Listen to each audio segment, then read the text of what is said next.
आपने जेल में पत्री जी के तीनों टीचिंग्स जो कि है ध्यान, सज्जन सांगत्य और स्वाध्याय, तीनों को आप इनकॉर्पोरेट करने में बहुत सक्सेसफुल रही मतलब। हाँ, ये तीनों चीज़ें हुई और साथ में एक चीज़ और जो हुई वो थी पिरामिड जगत जो पत्री जी कहते हैं। तो हमने वहाँ पे पिरामिड का वर्कशॉप भी लिया।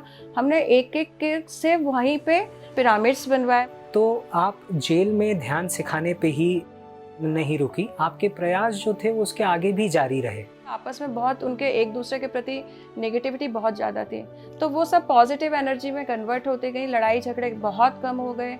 जो वहाँ पे अटेंडेंट्स थे उन्होंने भी बताया कि नहीं, अब बहुत शांति रहती है। जेल में जो आपके कार्य रहे उसका आगे क्या इम्प्लिकेशन रहा, किस हिसाब से इस पे प्रशासन की क्या उसमें फीडबैक रहा उन लोगों का? जेल की जो ये वर्कशॉप थी, इस 40 डेज़ वर्कशॉप में बहुत सारे मिरेकुलस रिजल्ट्स हमको मिले थे। मतलब बिलीव नहीं होता कि इतने सारे हेल्थ इश्यूज़ रिज़ॉल्व हो गए लोगों के। ऑलमोस्ट मैं तो कहूँगी कि 99 to 100% हेल्थ इश्यूज़ रिज़ॉल्व हुए। मैं आपको कुछ एक्सपीरियंसेस शेयर करती हूँ। 4th डे था और एक पर्सन उठे और उन्होंने बोला कि वो खाना नहीं खा पाते थे। कोई गाँव के एक दादा थे, वो खाना नहीं खा पाते थे और खाना खाते ही साथ उनके हाथ बॉडी में चिट्ठे एलर्जी हो जाती थी। तो 4th डे वो कहते हैं कि मेरी ये जो बीमारी, जैसे 3 साल से मैं दवाइयाँ ले रहा था, ट्रीटमेंट करा रहा था और मैं अब आज खाना खाया, मुझे कुछ भी नहीं हुआ। और 4-5वें दिन के बाद भी उन्होंने ये बताया कि नहीं, उनको कोई ऐसे इस प्रकार की एलर्जी नहीं है। तो बहुत फास्ट वो चीज़ हुई। और फिर उसके बाद एक व्यक्ति है, उनका रेल एक्सीडेंट में पैर कट गया था, तो यहाँ घुटने के नीचे उनका पैर सिला हुआ था, तो वो पैर मोड़ नहीं पाते थे, वो थोड़ा लचक के ऐसे चलते थे। तो करीब 11वें-12वें दिन शायद उन्होंने हमें बताया कि वो आलती पालती लगा के आराम से बैठ जाते हैं। अब खाना खाते थे, पहले पैर सीधा करके खाते थे, उसकी जगह वो पैर मोड़ के खाने लगे हैं। और जब वो लोगों के साथ आते थे, एक दूसरे ब्लॉक से इस ब्लॉक तक आने में करीब 1 किलोमीटर पैदल चलना होता है, तो पीछे छूट जाते थे। तो बोले कि अब मैं उन्हीं की स्पीड में चलता हूँ और किसी को पता भी नहीं चलता कि मेरे पैर में इतना प्रॉब्लम था। क्या बात? ये इनका था। फिर एक पर्सन है जिनको स्पाइन में L4 L5 में गैप था, तो वो वज़न नहीं उठा पाते थे, झुकने में उनको तकलीफ़ होती थी, दर्द रहता था, उनका वो ठीक हो गया।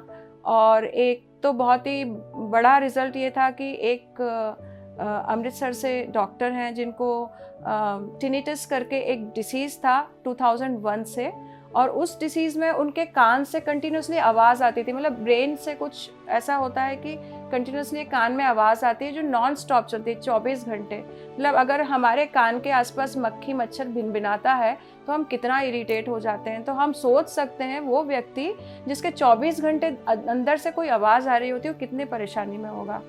तो उसका वो इलाज US जाके भी करा चुके थे, कनाडा भी दिखा चुके थे, इंडिया के डॉक्टर्स को भी दिखा चुके थे, वो कहीं ठीक नहीं हुआ था उनका।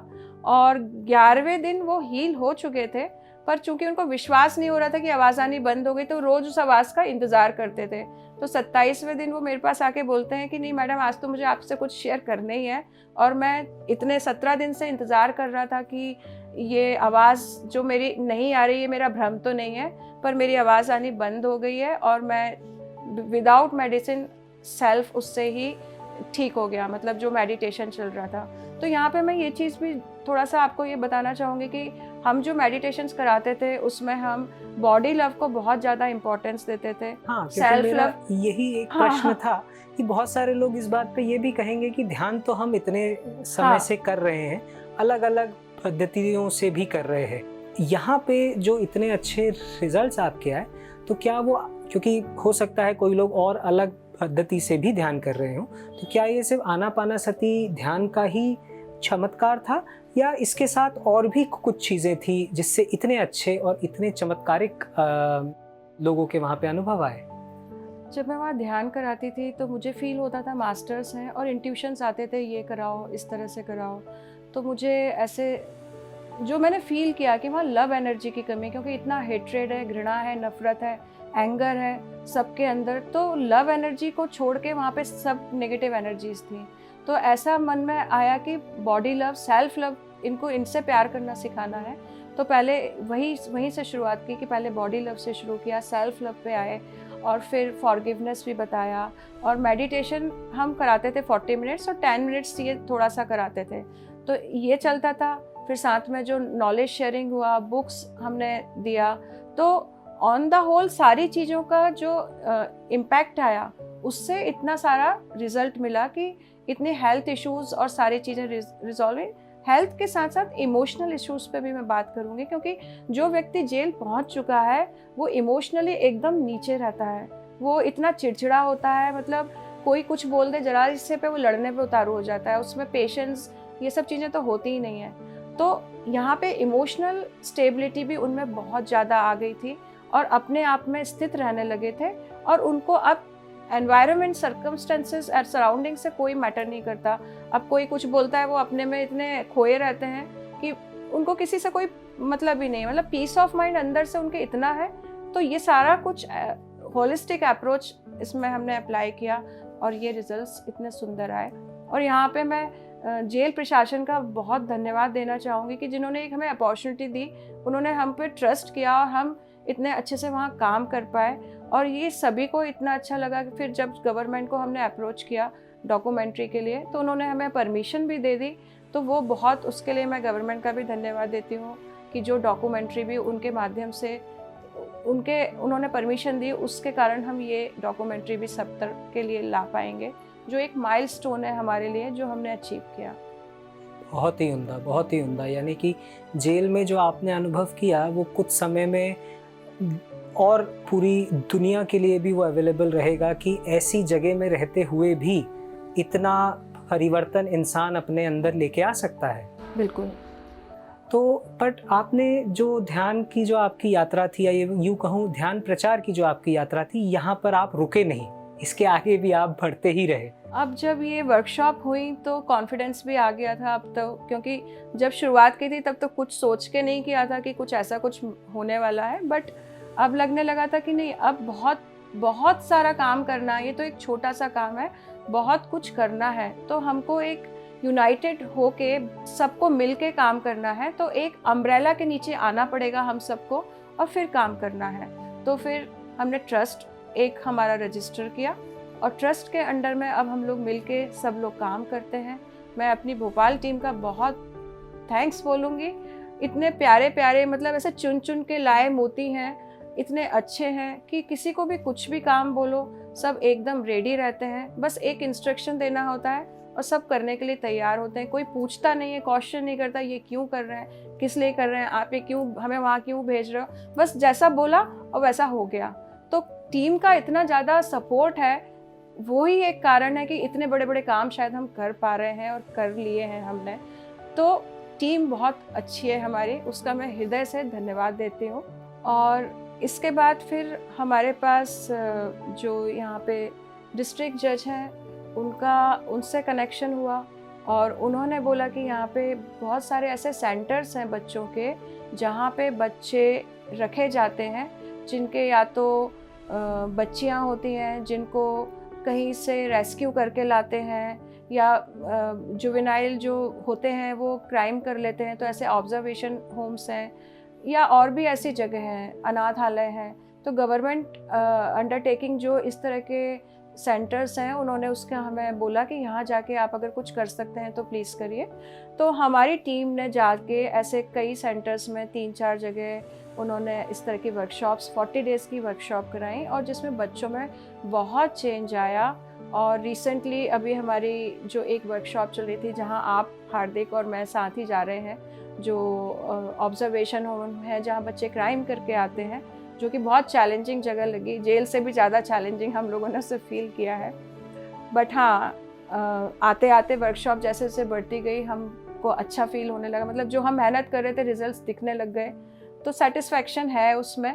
लेकिन हाँ, बहुत जगह हमें ज़रूरत है जहाँ मास्टर्स आएँ, जुड़ें और सब जब जुड़ के मिल के काम करेंगे तो ये काम बहुत आगे तक पहुंच सकता है। क्योंकि अब आप ही देखिए कि एक जहां हम जा रहे हैं अभी लास्ट डे है, मतलब कल लास्ट डे हमारा, उसमें 40 डेज कंप्लीट होंगे, तो वहाँ बच्चे बार बार आते हैं, बदल बदल के आते हैं, तो वहाँ कंटिन्यूसली ज़रूरत है मास्टर्स की जो जाके वहाँ हेल्प करें। सही बात। तो ऐसे ये जो अनाथालय या इस तरह की जो जगह हैं वहाँ पे हमें और भी ज़्यादा लोगों की हाथों की ज़रूरत है। जो हाथ जोड़ के हम सब लोग मिलके काम करेंगे तो बहुत सुंदर काम हम कर पाएंगे। तो मैं और भी मास्टर्स से ये अपील करती हूँ इस स्टेज के माध्यम से कि आप सब जो भोपाल वासी हैं आएँ और जुड़ें, हमारी सहायता करें, हम सब मिलके बहुत अच्छा काम करेंगे। बहुत ही बढ़िया। और अब इसके बाद में आपके उस संकल्प के बारे में बात करते हैं जो शायद एक बार आपने ब्रह्म ऋषि पत्री जी से भी शेयर किया था, वो आपका संकल्प, और जिसके चलते भोपाल वालों के लिए बहुत ही जल्द एक बड़ा पिरामिड आने वाला है, उसके बारे में भी ज़रूर बताएं। हाँ, ये मेरे शुरुआत के दिन थे जब मैं JTTP से जुड़ी थी, और पिरामिड से मैं बहुत सालों से जुड़ी हूँ। जैसे मैंने बताया कि रेकी से मैं 99 से जुड़ी थी, तो जब रेकी से जुड़े थे तभी पिरामिड्स के बारे में हमको नॉलेज मिला। और मेरे पेरेंट्स रेकी मास्टर हैं, ग्रैंड मास्टर हैं, तो रेकी सिखाते भी हैं। तो हमारे घर में हमेशा पिरामिड्स होते थे, पिरामिड्स हम सेल भी करते हैं। तो पिरामिड्स का हम लोग कंटिन्यूसली यूज़ करते हैं। मतलब आप हमारे घर में अगर जाएंगे तो हर रूम में आपको कहीं ना कहीं किसी फॉर्म में पिरामिड मिलेगा। किचन में जाएंगे तो पानी के जग के नीचे मिलेगा आपको, हमारे RO के अंदर एक क्रिस्टल पिरामिड मिलेगा। रूम्स में जाएंगे तो सबके रूम्स में किसी फॉर्म में पिरामिड्स आपको सारे मिलेंगे ही मिलेंगे। इवन हमारी कार के ड्राइविंग सीट के नीचे हम एक पिरामिड रखते हैं, डैशबोर्ड में पिरामिड है। तो पिरामिड्स तो सराउंडिंग में सारे हैं, बट मुझे ये कभी नहीं पता था कि पिरामिड के नीचे मेडिटेशन करने से 3 टाइम्स एनर्जी, मतलब इतना कुछ होता है। तो ये JTTP का जब सेशन चल रहा था तो उसमें उन्होंने पिरामिड के बारे में बताया था, और वो जानकारी जब मिली तो मुझे भी लगा कि नहीं, ऐसा कुछ पहले मैंने पता किया एक्चुअली कि भोपाल में भी तो होगा ना ऐसा कुछ जहाँ जाके मैं मेडिटेशन करूँ, पर मैंने नेट में सर्च किया, मुझे ऐसा कुछ भी नहीं मिला। तो मैंने और लोगों से भी पता किया, राम सर से भी पता किया, तो ऐसा कुछ था नहीं यहाँ पे। तो मुझे लगा नहीं, ऐसे फिर कैसे होगा, हमें तो पिरामिड चाहिए। तो बस फिर ध्यान है, नहीं हम पिरामिड लेकर के आएंगे। कैसे क्या वो होता गया, मतलब उसी समय शायद हमने एक प्लॉट लिया हुआ था जहाँ कंस्ट्रक्शन होना था, हम उसको लैंड रखना चाहते थे, लेकिन फिर जैसे ही ये दिमाग में आया पिरामिड भोपाल में होना चाहिए, तो बस हम पिरामिड बनाना है, संकल्प ले लिया। और उसी समय JTTP में सर आते थे, मतलब 2 बार उन्होंने, 2 या 3 बार आते थे, और 1-1, 2-2 घंटे वो वहाँ पे हम सबसे बात करते थे। तो उसी समय उस दिन उनसे बात हुई जहाँ मैंने सर को बोला कि सर भोपाल में भी पिरामिड आने वाला है और आप भी उसको इनॉग्रेट करने आएंगे, मैं आपको इनवाइट कर रही हूँ। तो सर ने कहा था कि वो आएंगे, और वो बिल्कुल आएंगे, और वो सच में बिल्कुल आएंगे। और वो मैं फील करती हूँ अक्सर उस ऊर्जा को वहाँ पे जब मैं जाती हूँ जहाँ कंस्ट्रक्शन हो रहा है। आई एम श्योर वो एस्ट्रली तो हमारे साथ में हर वक्त हर क्षण है ही है, और पिरामिड उद्घाटन के समय तो वो आए ना, जब उनने अपना वचन आपको दिया है तो इसमें कोई दो मत नहीं कि वो वहाँ पे होंगे नहीं उसके उद्घाटन में। तो बहुत ही अच्छा कार्य, बहुत ही एक एक मैं कहूँगा एक बहुत ही मुश्किल संकल्प, क्योंकि अकेले स्तर के आपने इतना ये सोच लेना, आई थिंक ये एक बहुत ही कमेंडेबल चीज़ है ही है। तो जैसा कि आपने ये बात कही कि गुरु आपके जीवन में पहले भी रहे हैं, तो हमारे मन में एक गुरु की एक छवि सी जो रहती है, पर पत्री जी से आप जब मिले तो कितना वो उस छवि में फिट बैठे या कितना वो उससे अलग थे? जब मैं शिवयोग से जुड़ी थी उसके पहले गुरु का जीवन में होना ये मेरे लिए मतलब कुछ था नहीं कि गुरु होएगा तो जीवन आगे बढ़ेगा। मैं लोगों को देखती थी, सुनती थी, इसके ये गुरु से, तो मैं वो सब फॉलोअर मतलब उस तरह की थी नहीं, और मुझे तो ऐसा लगता था ये सब कुछ फेक है। मतलब मैं इस तरह की पर्सनालिटी थी मेरी कि मैं बिलीव ही नहीं करती थी कोई बाबा पे, कोई किसी पे, मैं बिलीव ही नहीं करती थी। पर लाइफ में ऐसे हुआ कि अपने आप गुरु मेरे जीवन में आए जो मुझे खींच के ऊपर लेके गए। तो मैंने ये जाना गुरु तो तत्व होता है, गुरु कोई शरीर नहीं है, बॉडी नहीं है, गुरु एक तत्व है। और पहले भी ऐसा होता था कि जब मुझे कुछ भी प्रश्न होते थे और मेरे को आंसर नहीं मिलते थे, तो और मैं अपने गुरु से कनेक्ट होती थी और मैं जिद बच्चों जैसे जिद करती, मुझे इसका आंसर चाहिए, तो मुझे आंसर्स आ जाते थे। तो जैसे ही जब मैं पत्री सर के साथ जुड़ी, पत्री सर के साथ मिलने का मेरा एक बहुत ही फ़नी इंसिडेंट है, वो मैं आपको सुनाऊंगी। ज़रूर बताएं। हुआ ये कि ऋषिकेश जाना था, जो महाचक्रम ध्यान है उधर पे, और लास्ट मोमेंट पे कुछ ऐसा हुआ कि पिरामिड यहाँ बनना है, तो पिरामिड की इंफॉर्मेशन लेना है। तो मुझे ऐसा लग रहा था यार कि हम जब वहाँ तक जा ही रहे हैं ऋषिकेश तक, तो देहरादून में जो रिसोर्ट है जहाँ पे पिरामिड्स हैं, उसका थोड़ा मुझे नॉलेज लेना चाहिए जो मेरे काम आएगा। तो उस इंटेंशन से मैं वहाँ गई देहरादून कि मैं एक दिन पहले वहाँ स्टे करूँगी और फिर यहाँ से यहाँ चली जाऊँगी। तो लास्ट मोमेंट मेरा प्लान चेंज हुआ और मैं देहरादून चली गई। तो देहरादून जब पहुँची तो वहाँ पे बहुत सारे मास्टर्स को देखा, थोड़ा सा आश्चर्यचकित भी थी कि सब यहाँ पे दिख रहे हैं। ये फेसेस मैंने देखे हैं JTTP के मंच पे और कहीं ना कहीं जो मैं आत्मा की यात्रा करती थी, तो बहुत ज़्यादा खुश हो गई। और जब मैं वहाँ डाइनिंग हॉल में बैठी थी, मतलब मुझे सर से मिलना था, पिरामिड के बारे में जानकारी लेनी थी, तो मैं डाइनिंग हॉल में बैठ के उनका वेट कर रही थी। तो वहाँ पे एक सर आके मेरे उसमें टेबल पे बैठे और उन्होंने मुझसे बोला कि, मैंने ऐसे ही पूछा, सर आप कहाँ से हैं? तो बोले कि मैं साई कुमार रेड्डी हूँ और पत्री जी का PA हूँ। तो मैं एकदम शॉक्ड रह गई, मैं पत्री जी का PA ऐसे सोच रही थी। और फिर उन्होंने मुझे बोला कि आप और मैं, उन्होंने मेरे से पूछा आप कौन है? मैंने कहा मैं वंदना हूँ, भोपाल से हूँ। तो बोले कि आप और हम इस टेबल पे जो मिले हैं इसका कुछ कारण है, ऐसे ही कोई नहीं मिलता। मैं कुछ सोच में पड़ गई। फिर मैंने सर से, मतलब इतनी क्यूरियस थी, मैंने कहा सर पत्री सर से मैं मिल सकती हूँ? तो सर ने बोला कि हाँ मिल सकते हो। तो मैंने कहा कैसे मिल सकती हूँ? मतलब मुझे नहीं पता था कि कैसे मिलते हैं, इतने बड़े गुरु हैं, हम कैसे जाके मिल सकते हैं। तो उन्होंने कहा जाओ आप वहाँ पीछे वाले एक रूम में जाओ और वहाँ जाके बहुत सारी चप्पलें जहाँ पे होंगी वहाँ पे जाके चले जाना, मिल लेना। मैंने कहा सर ऐसे ही मिल लूँगी मैं? तो वो बोले हाँ। और मुझे कुछ अजीब सा लगा, मतलब गुरु के इतनी सहजता से कोई मिल सकता है क्या? इतना आसान होता है क्या गुरु से मिलना? तो मैं गई वहाँ, देख के आई। सर लेटे हुए थे और 2-3 लोग थे वहाँ पे, पर मुझे इतना संकोच हो रहा था कि मैं एक चक्कर लगा के वापस सर के पास आके बैठ गई। मैंने कहा सर वो तो है, पत्री सर तो है, पर मैं अंदर जाऊँ कैसे? तो बोले हाँ जाओ ना, उसमें क्या है? मैंने कहा नहीं सर, मतलब मुझे बहुत अजीब सा लग रहा है, संकोच हो रहा है। नहीं, सर ने कहा आप निश्चिंत होकर जाइए, सर सबसे मिलते हैं।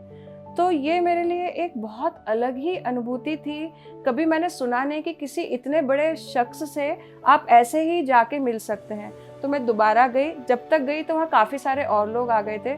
तो मैंने देखा कि सब लोग सर के पैर दबा रहे हैं, सेवा कर रहे हैं, कोई इधर बैठा है, कोई उधर बैठा है। तो मैं भी चली गई, मैंने भी वो सेवा का अनुभव लिया, सर के पैर दबाए और सर को बहुत खुशी से बताया कि सर मैं वंदना हूँ, भोपाल से हूँ, आपको इनवाइट करने आई हूँ। सर ने देखा, जैसे स्कैन करते हैं ना सर ने मुझे देखा, जैसे स्कैन किया, मुझे ऐसा फील हुआ। और फिर वो बाकी इतने सारे लोग थे, सभी उनसे बात कर रहे थे। तो सर सबको देख रहे थे और वो कुछ अंदर ही अंदर उनका हो रहा था।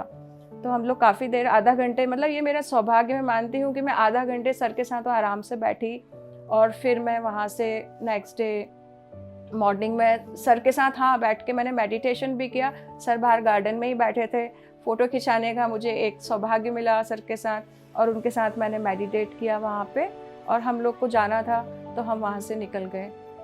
निश्चित ही पत्री जी जैसा हमेशा कहते हैं कि मैं गुरु नहीं हूँ, मैं आपका दोस्त हूँ, तो आई थिंक ये बहुत ही एक उम्दा उदाहरण था कि आप अपने दोस्त से ही शायद इतनी आसानी से मिल सकते हैं, गुरु शायद इतना अप्रोचेबल ना हो। बिल्कुल आप सही कह रहे हो, मैं भी यही मानती थी कि गुरु से तो नहीं मिल सकते। और पत्री जी हमेशा दोस्त ही बोलते हैं कि हम सब दोस्त हैं, और सच में बहुत ही सहजता से इस तरह से मिलना, ये मेरे लिए डाइजेस्ट ना कर पाने वाली चीज़ थी जो मैंने देखा।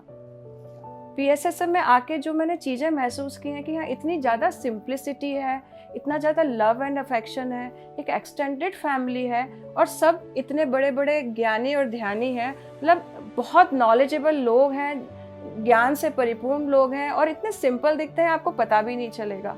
तो बहुत अद्भुत है PSSM।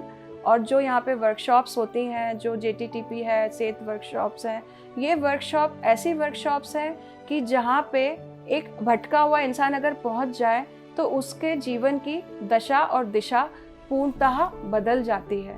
तो इतने अद्भुत है ये मंच और ये प्लेटफॉर्म कि मैं बहुत अपने आप को सौभाग्यशाली मानती हूँ कि मैं यहाँ पर हूँ। और वहाँ से जैसे मैंने आपको बताया कि हमको नेक्स्ट डे ऋषिकेश जाना था, तो ऋषिकेश हमने 3 दिन सर के साथ ध्यान किया। मेरे लिए ये लाइफ में फ़र्स्ट टाइम था कि जहाँ 3 घंटे बैठ के ध्यान किया। मतलब मैं सोचती थी नहीं, ये तो मेरे बस की बात है ही नहीं, ये तो हो ही नहीं सकता कि 3 घंटे मैं एक जगह बैठ के ध्यान करूँगी। तो ये हुआ कि जब फर्स्ट डे 3 घंटे बैठे तो पता ही नहीं चला, ऐसा लगा अभी तो बैठे थे। वो एक मिरेकल था। फिर वही सुबह शाम जब सेशंस हो रहे थे वहाँ पे तीनों दिन हम ऐसे बैठे, और जब लास्ट डे हम जा रहे थे तो हमारे साथ वाले कुछ लोग सर से कभी नहीं मिले थे, तो उनकी बड़ी इच्छा थी सर से मिलना है, लेकिन वो संभव नहीं था क्योंकि हम लोग अब निकल ही रहे थे। और जब मैं पेमेंट करके लौट रही थी और अचानक मैंने देखा कि हमारी लॉबी में धर्मशाला के सर बैठे हुए हैं और सर वहाँ पे धर्मशाला का इनॉग्रेशन करने आए थे। मतलब जाते जाते भी ये सौभाग्य मिला कि सर के साथ हमने 10-15 मिनट स्पेंड किए, सर के साथ ऊपर गए, उन्होंने वो पूरा इनॉग्रेट किया। बहुत ही अच्छी अनुभूति हुई, बहुत ही इतना मतलब उस खुशी का मैं वर्णन नहीं कर सकती, शब्द नहीं है मेरे पास। जाहिर सी बात है, बेशक बेशक। तो जैसे कि आपने अपने अनुभव में ये बात बताई कि आपको पहले ही इस बात का एक तरीके से कहूँ ये ज्ञान था कि गुरु एक शख्स नहीं होता है, एक तत्व होता है, बट फिर भी जब अत्रि जी ने अपने प्राण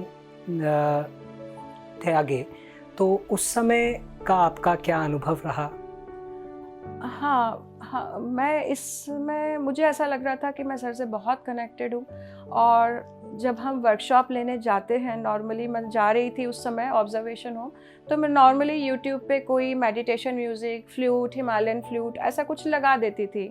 तो हुआ ये कि नॉर्मली मतलब इतनी जो वर्कशॉप चल रही थी उसमें कोई भी म्यूज़िक लगता ही था, लेकिन वो 3 दिन पहले से कुछ ऐसा अंदर से आने लगा कि नहीं, सर का ही म्यूज़िक सुनना है, सर की ही बांसुरी सुननी है, वही लगाना है। तो हमने लास्ट 3 डेज़ मतलब सर 24 को गए हैं, वो 3 दिन सर का ही म्यूज़िक लगा और पता नहीं क्या कनेक्शन हो रहा था कि बार बार शॉर्ट वीडियोस में सर के देख रही थी। मतलब जैसे ही फ्री होती थी और कुछ समय मिलता था सर का छोटा वीडियो कहीं मिलता था, वो मैं देख रही थी। और 24 को सुबह हमें कुछ पता चला था कि इस तरह से है, अस्वस्थ हैं सर। और जब शाम का समय था 3 बजे से तबीयत ख़राब होनी शुरू हुई मेरी और अच्छा नहीं फील हो रहा था, बहुत बेचैनी हो रही थी, किसी चीज़ में मन नहीं लग रहा था।